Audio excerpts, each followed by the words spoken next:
to Career Uprising. I'm your host and professional career coach, Lorraine Rise.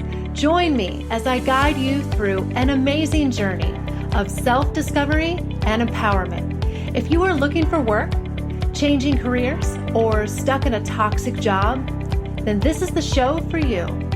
I offer both practical and spiritual guidance to help you up-level and advance your career. Let's start the uprising.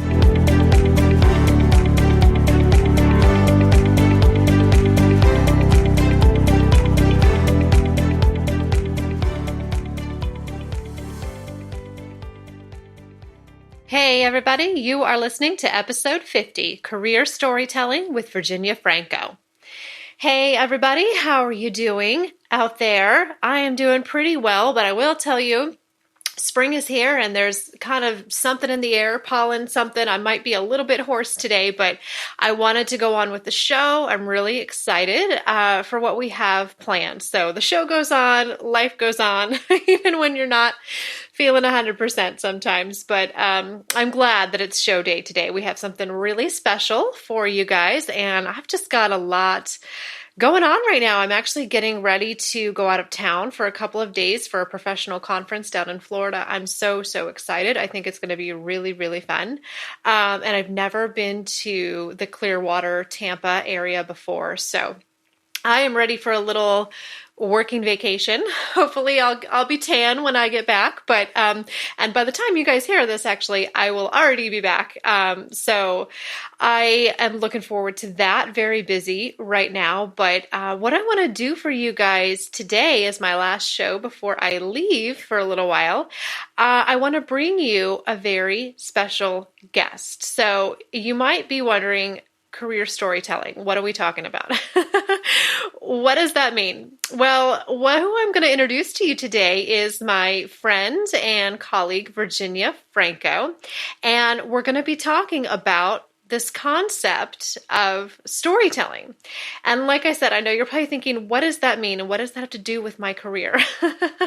Well, we're going to tell you all about that today, because the modern job search really today is all about storytelling. That's how you stand out, by having a unique story and being able to articulate what makes you different from other candidates, whether it's verbally in the interview or in networking conversations, even on your resume and cover letter, LinkedIn. There's so many ways that you really kind of put yourself out there in a job search or just in your career in general. So this episode it's good for those who are looking for work, but even if you're not, even if you're happy where you are right now, but you just want to have a good presence online and be able to know who you are and have a good story about your career. I think that this will be a great episode for you, because one thing I know as a coach is that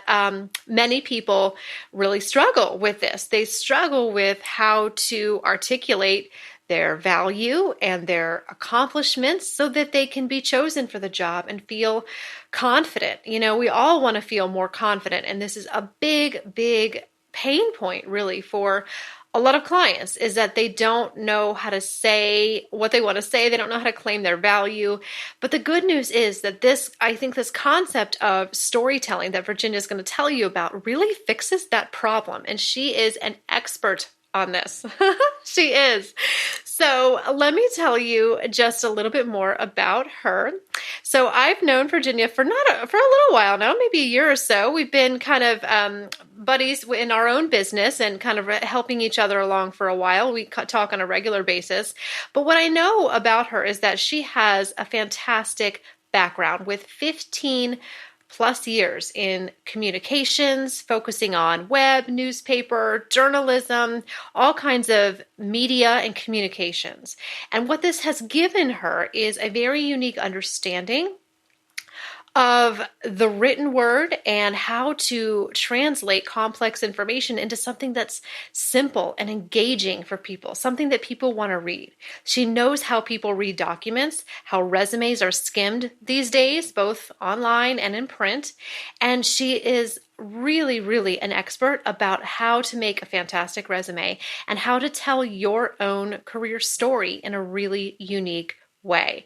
So she also has a bachelor's degree in journalism, a master's in social work, and many, many certifications in the career services industries. But she's also just an awesome, awesome gal who's been writing resumes for a heck of a long time. So she knows her stuff. So what I want to do is bring her on right now, and we're going to dive into this idea. So welcome to the show, Virginia. Thank you, Lorraine. Thank you. What a nice introduction. I wish I might record it and play it back for my kids so that they'll be proud of me. So thank you. Be like, see, I am cool. I am awesome, right? Well, you're welcome to do that. So, so thank you so much. This is really exciting. And this is such a different, kind of spin on something that I've talked about in the past. I've talked about trying to help clients to articulate their value and claim their accomplishments, but it's really hard concept for a lot of people to grasp. And you have kind of a unique, I think, perspective and philosophy on this. So I think that's where I want to start is, why don't you tell listeners what that concept of, resume storytelling or career storytelling means to you, and how does that relate to their careers? Yeah, well, as you said at the beginning, my background is in journalism and corporate communications, but I have been writing resumes since the day I got out of college, back in the 20th century. I just didn't know back then that you could make a living doing that. But what I've learned is that, I've gotten the chance to write for newspapers, magazines, websites, a little bit of everything. And what I've learned is that we all pretty much read the same way when we are in a rush. And people are they're always in a rush when they're reading our documents. I don't even think our own mothers would spend the time that we'd like to read our resumes. Right. And but when I incorporate the principles that I learned back in the day in my journalism training to my resume writing practice, which includes all career marketing documents, LinkedIn, cover letters, all of that. It's really the concept of storytelling that I learned back when I was trained to write for the news. I applied in my documents today. And really all storytelling is it's a way to hook the reader, give them enough at the beginning to give them a sense of what the story is going to be about, and then compel them to want to continue reading on. And then ultimately write it in a way that the information that you've shared sticks with them long after they're finished. Oh, I love that. I love that. I think that it's, for someone to remember information, right? You have to make it engaging. You have to make it memorable. And I feel like telling I call it bite-sized stories to clients. I'm like, I want you to come up with like little nuggets, little bite-sized stories. And I think that it's just, people remember it. People resonate with stories because you can retell a story better than you can reiterate just, facts that you read somewhere, right? I really think that it's just it sticks with you better. And I think that it also, and I'd love to know your experience with this too, I feel like that it just makes it easier for clients to speak it. If I tell them, look, there's no magic formula when you're answering interview questions, just tell them the story. You know what I mean? Like, I feel like it makes it easier for them to get it out, takes the pressure off when you don't have to say all the right things and give them this perfect answer. Just tell them the quick story of what it was to answer their question. Right. And I think it helps you to say it and them to remember it. Yeah. Beginning, middle, and end. And you can, the great thing is once you know your stories, you can tell them on paper, you can share them in interviews. They're multi-purpose. Yeah. And I feel like it eliminates the need for you to like memorize an answer to something. You know what I mean? Because you just know a story. That's right. Yeah. Exactly. Awesome. So tell me all the ways that you kind of can, that somebody can weave this concept of storytelling in. So, there's how can they do it on the resume versus maybe the LinkedIn? Are there differences there? And then let's start with that. Let's start with kind of the documents first, because that's the biggest, I think, hang up for a lot of people. Right. And so the one caveat, and I found this interesting, so I want to bring it up. I was talking with a colleague yesterday, actually, and she said, career documents are really a mix of art and science. And I thought that was so interesting. I said, what do you mean by that? And she said, the science is the keywords and the making it searchable and all of that. That's part of it. And then the other part is the art. And the art is where the storytelling comes in. And so when I think about storytelling in terms of using it to improve someone's resume, their LinkedIn, to me, it is number one, sharing nuggets of information that are absolutely unique to your specific story, your specific history, whether it be your performance or your any metrics, any of that.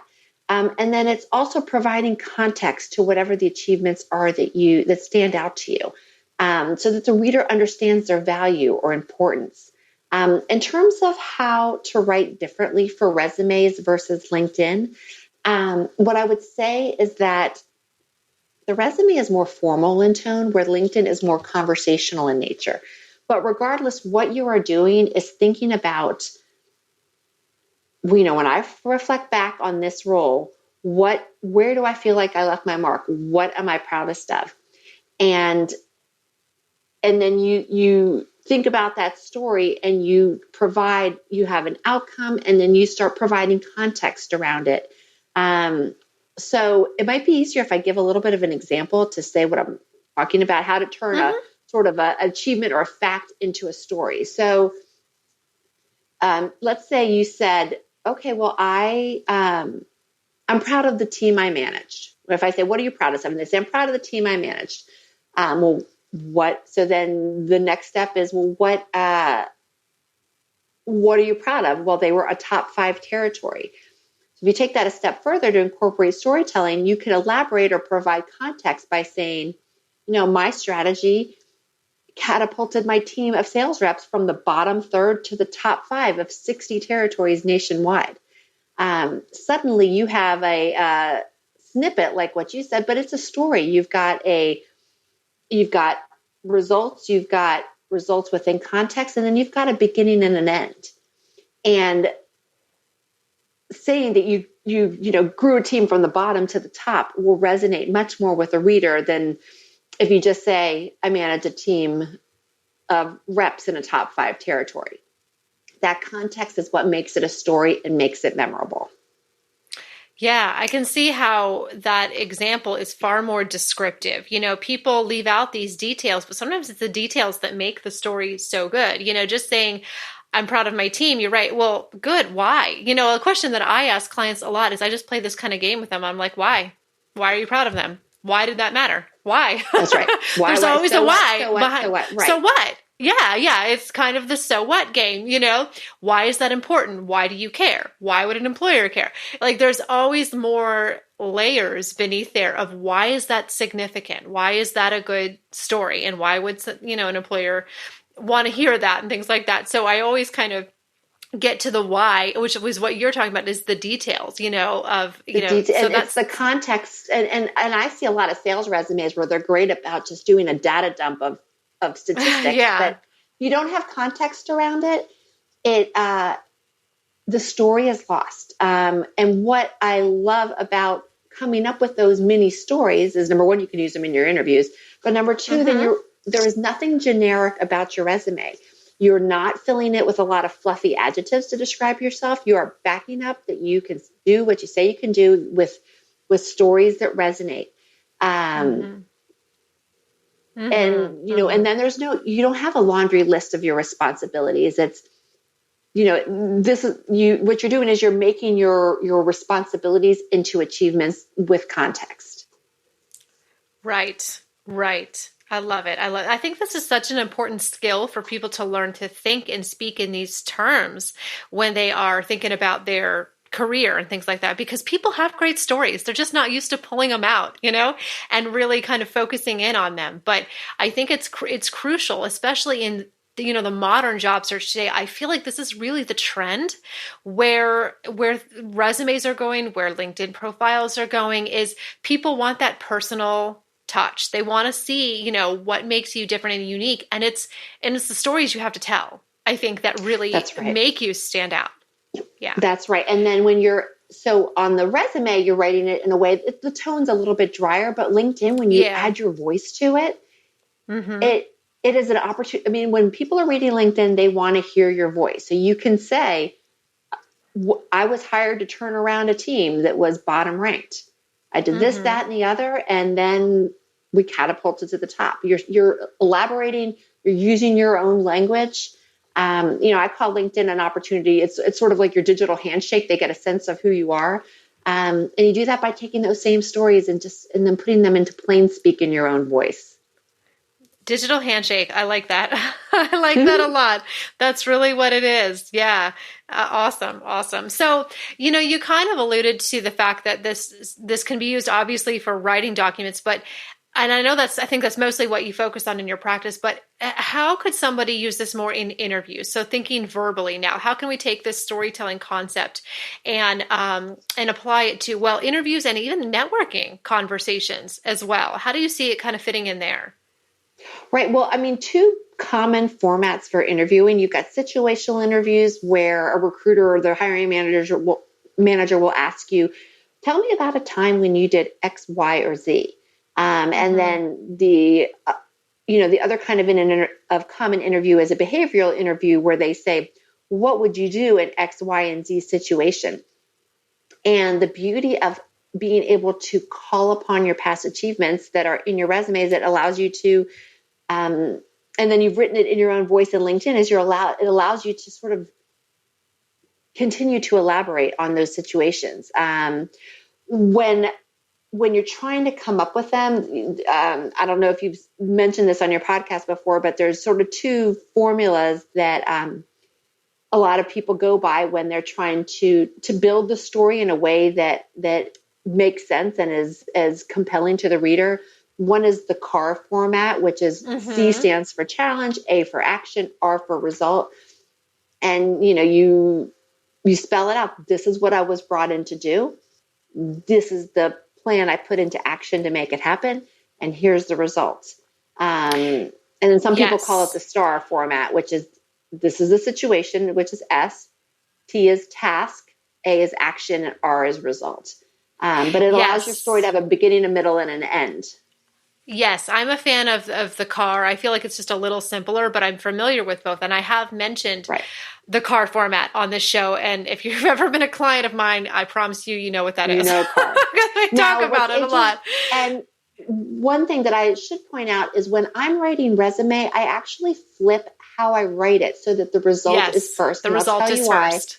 Hmm. Right. Because when people are reading on screens, and LinkedIn is exclusively online, resumes tend to get printed out, but not until later on. And our eyes take in information quite differently online. So when you're in print, your eye starts left and then it goes left to right from the top to the bottom of the screen. But on screens, we're all sort of ADD. We start left like we would when something was in print, but then our eyes dash all over the place. So that means when you're writing something, you need to expect that the eye will start left, but there is no guarantee the reader is going to get to the end of that line because they might get distracted by some shiny object somewhere else on the screen.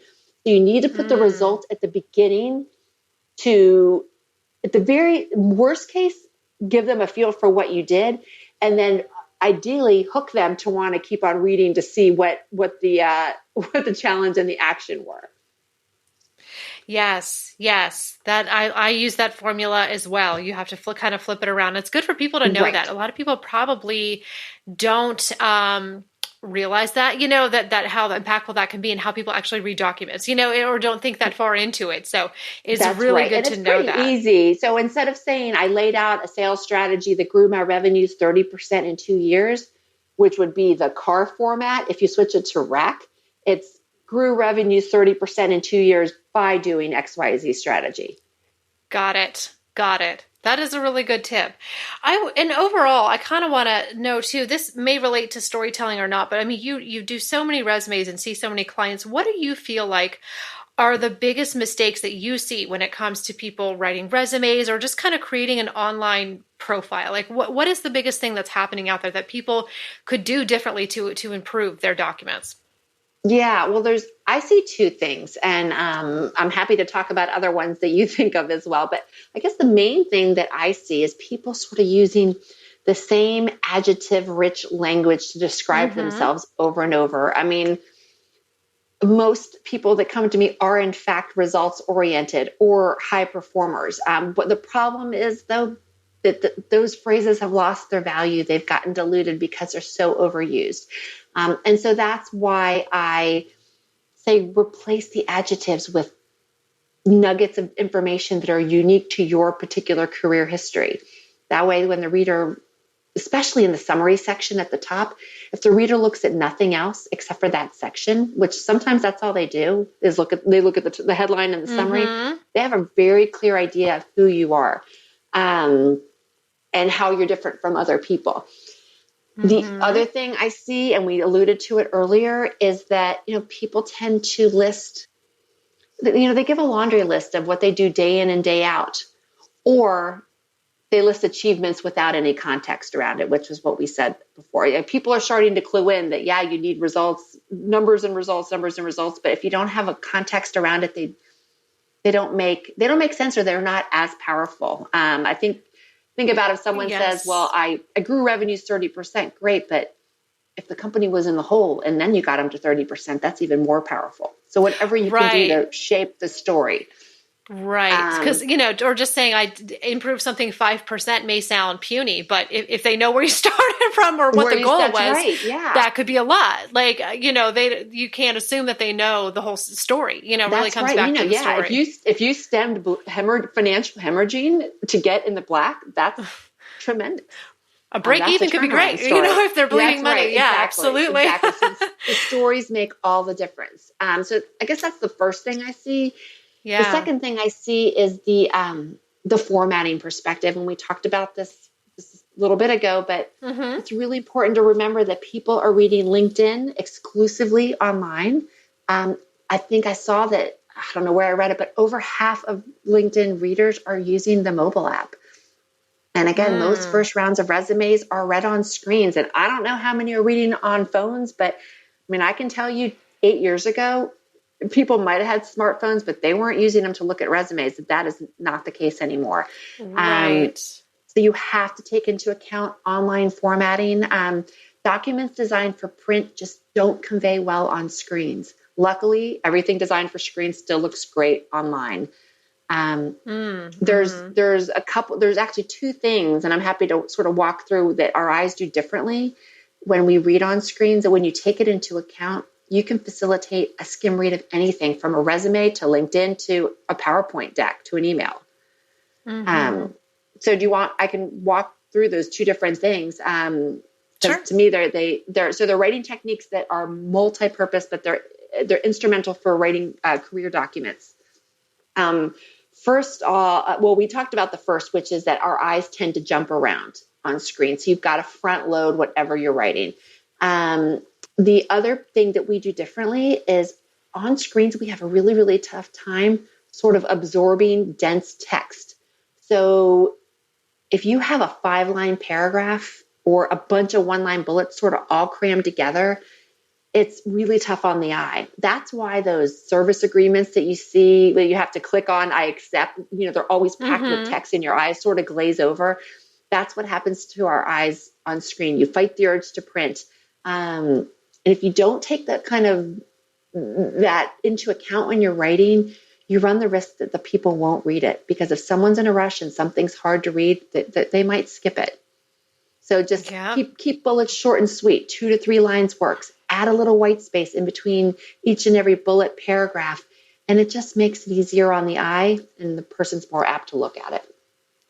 Those are really, really, really good tips. I agree with those 100%. You have to assume that the person is skimming and not reading everything word for word. You really have to.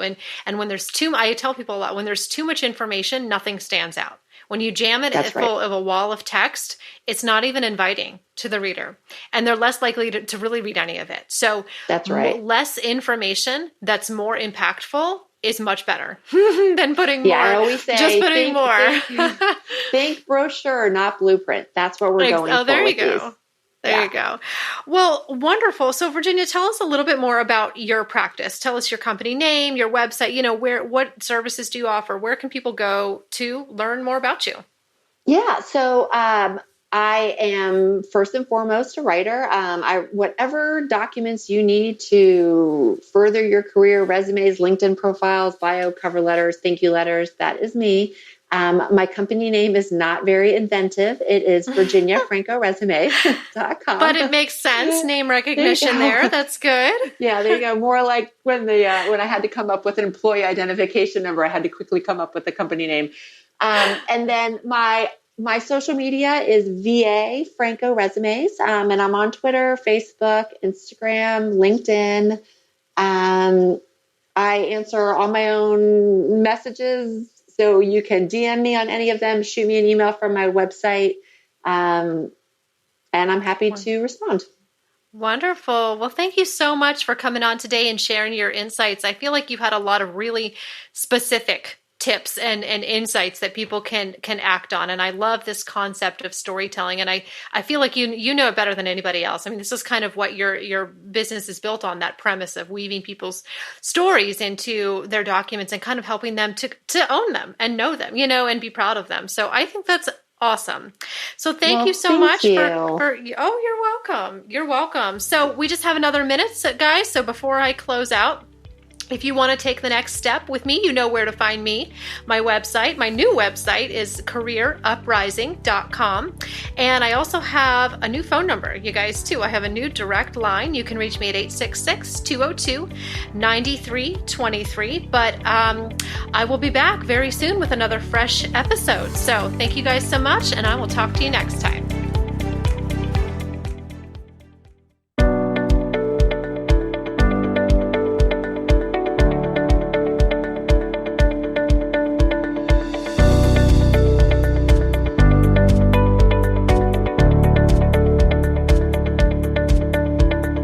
That's it for today's show. Thank you so much for listening. If you like what you heard today, please consider giving the show a positive review on iTunes. It would mean a lot to me, and it would help to spread the word so that others can learn about the show. Thanks again for tuning in, and I can't wait to connect with you again next time on Career Uprising. This show was brought to you by InflowRadio.com, the best curated talk radio network for personal development, wellness, spirituality, and conscious business.